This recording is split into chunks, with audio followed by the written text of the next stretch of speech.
Hello and welcome everyone to the Council of Elrond. Today we have a very special episode as we are taking part in Tolkien Reading Day along with many other fantastic Tolkien content creators and YouTubers. Tolkien Reading Day is celebrated every year on March 25th, the day that Frodo destroyed the One Ring. And on this day, the Tolkien community promotes the writings of JRR Tolkien, and this year we're also trying to raise awareness and support for the brilliant Save the Children charity. This year, the theme for all the videos is love and friendship in Tolkien's writings. And so to honor that, Dave and I are going to give one or two of our own personal favorite moments in Tolkien's works. So Dave and I were speaking about what to do for this topic, and we decided that it would be cool to go away on our own and think of a couple of examples of love and friendship from Tolkien's books and not tell each other until now. So I've no idea what his example is going to be and vice versa. So let's hope we haven't picked the same ones. Although that would kind of be a cool coincidence as well. So anyway, let's get into it. Dave, would you like to begin? Which example did you go for? Okay, I went for an example that is probably familiar to most book readers, but may not be very familiar to casual moviegoers. So I wanted to quickly talk about Gimli and Éomer's short arc that we see maybe half of in the movie, or maybe just the first third of in the films. So this little story concerns both love and friendship. So when they first meet, Gimli insults Éomer. He says, Give me your name, horse master, and I'll give you mine. And Éomer responds. How does he respond? He says, I would cut off your head, dwarf, if it stood but a little higher from the ground, or something like that. Exactly. Yeah, exactly. Yeah, pretty damn close. Something like that, but probably exactly that. Something like that, but no, it's completely wrong. I think he adds a couple of extra words in the book. It's like, I will cut off your head. No, he says, I'll cut off your head, beard, and feet or something. I don't know. he says beard anyway, so he's threatened to give him a I will shave. Pull out your toenails, dwarf.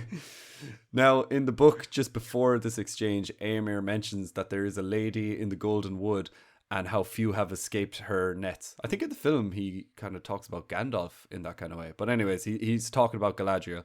And we all know how much Gimli idolizes or perhaps even loves Galadriel. And Gimli responds with, quote, "You speak evil of that which is fair beyond the reach of your thought, and only little wit can excuse you." Now, that was a pretty good dig and a bit of an insult. And obviously Aragorn steps in. He's like, lads, take it easy. Calm down. Chill. Don't get your knickers in the twist. calm the beards. But later at the Battle of Helm's Deep, a particular cool part of the book where Aragorn and Éomer are fighting side by side, Éomer is tripped up by two orcs and they jump on him. And I'd just like to read another passage here.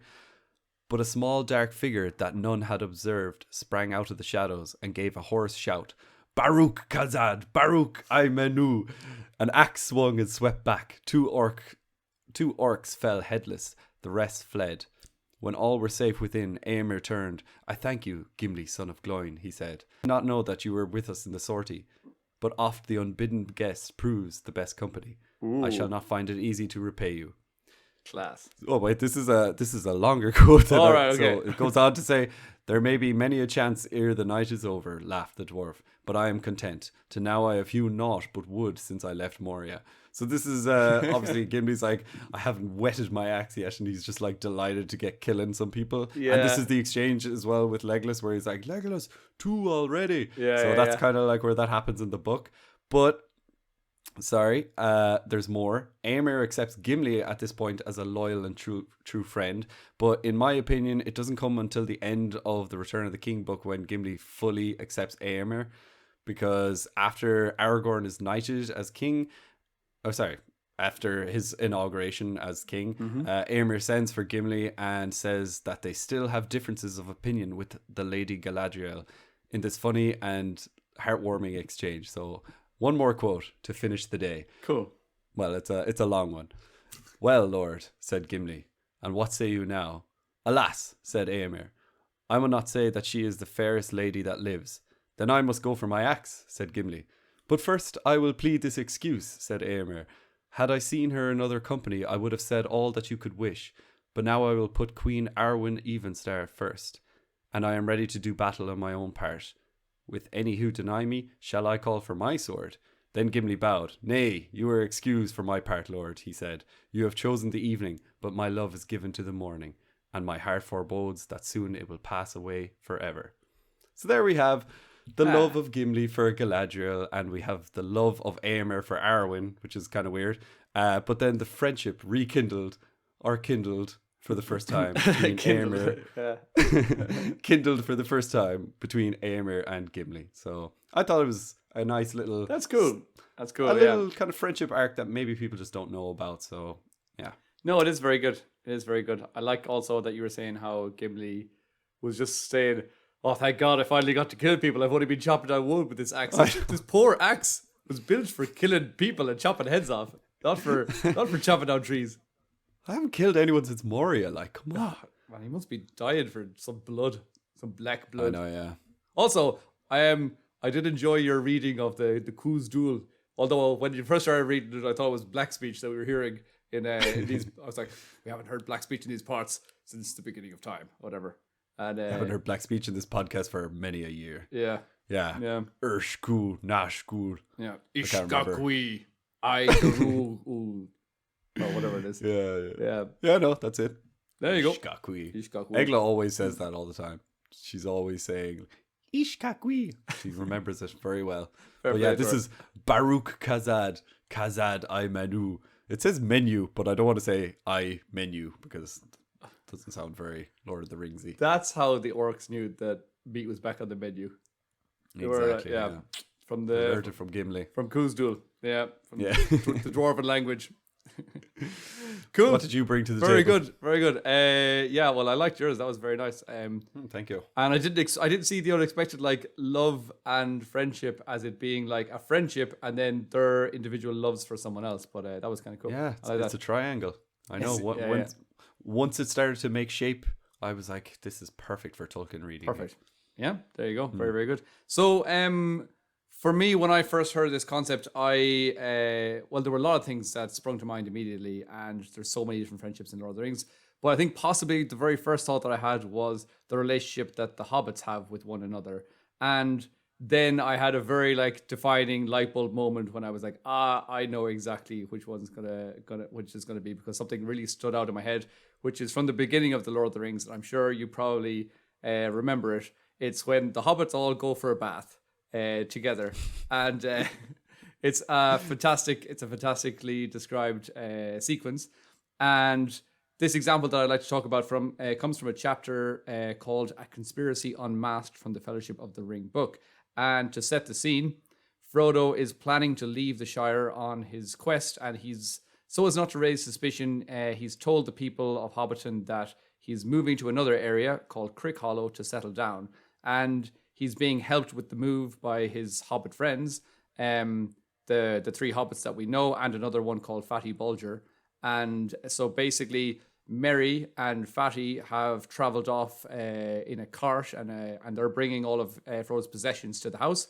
And Frodo, Sam, and Pippin are walking to that location. But it's like a 3-day walk, so they have this big long sequence of walking. And in the meantime, Merry and Fatty are setting up the house to make it feel homely. So this part I'd like to talk about is just after Frodo, Pippin, and Sam have arrived after the long walk from Hobbiton to Buckland, or specifically to Crick Hollow. So I'm reading here from my old tattered version. Oh, nice. It's all like got all my notes and things. It's completely falling apart, but yeah, exactly.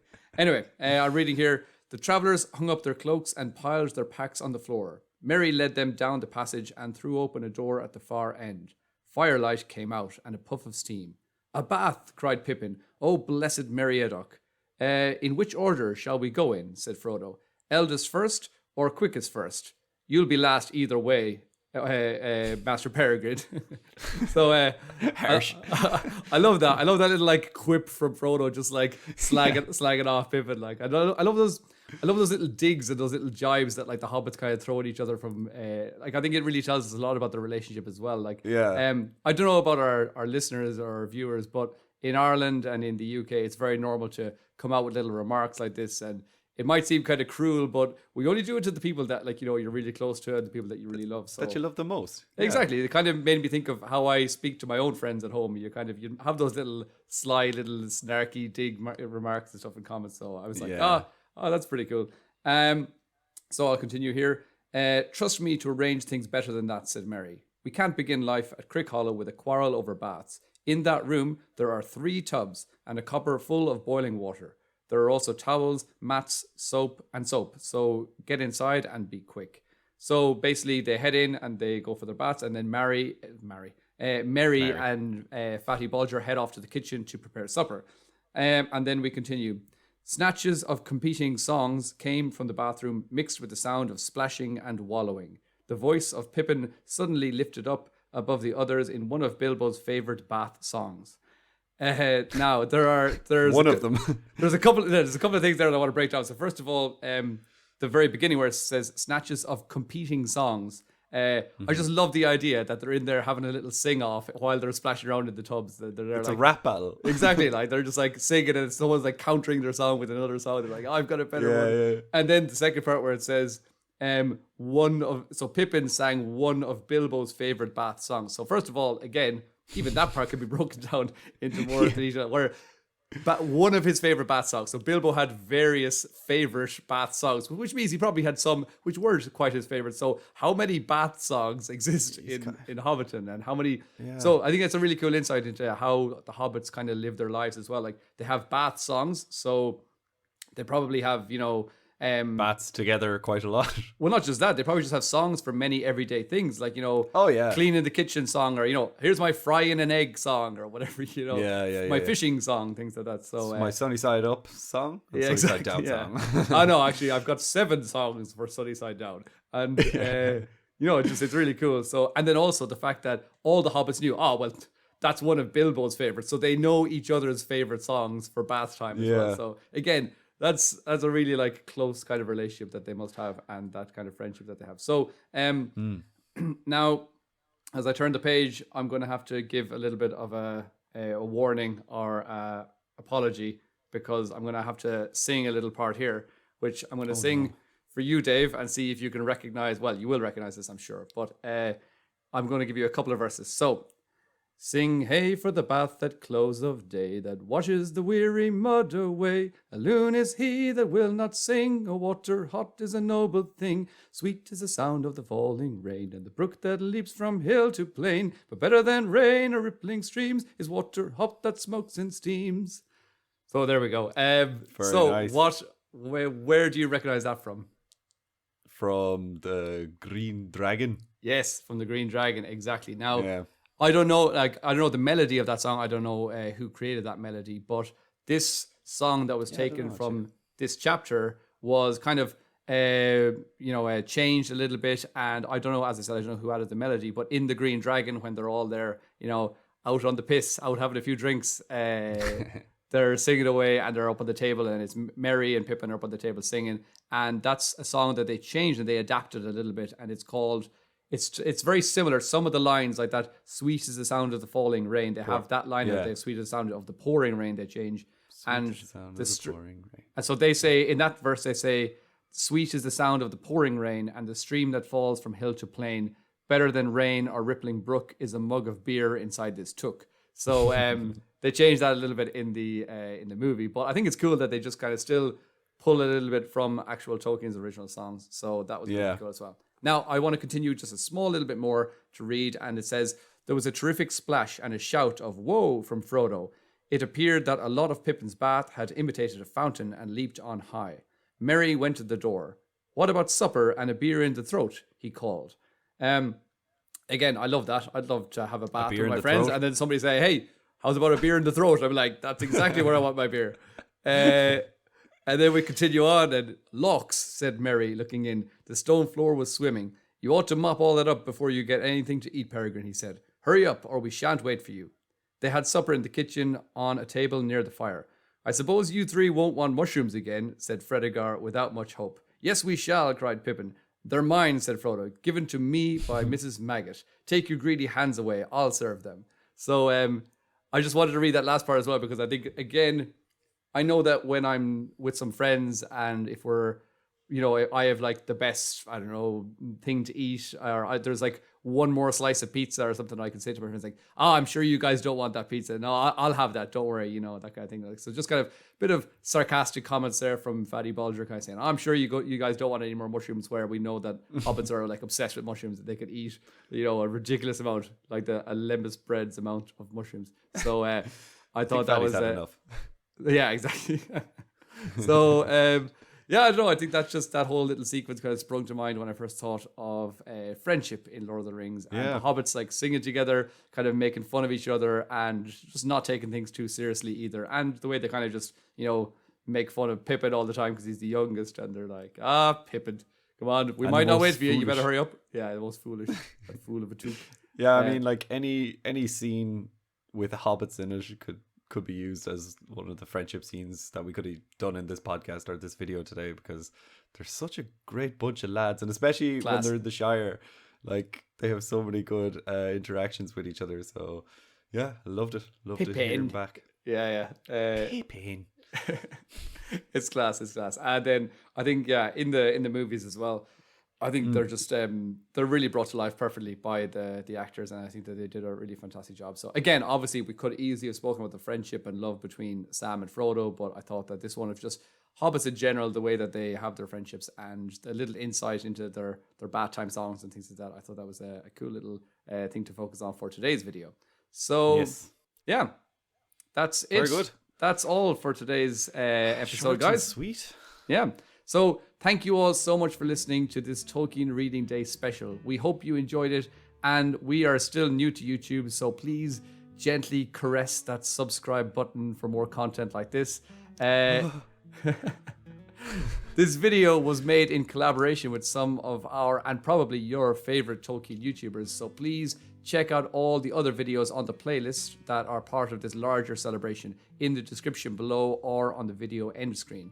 So thanks again, guys, and remember, if you want to find more content like this, just speak friend and enter. See you next time, guys. Bye, guys.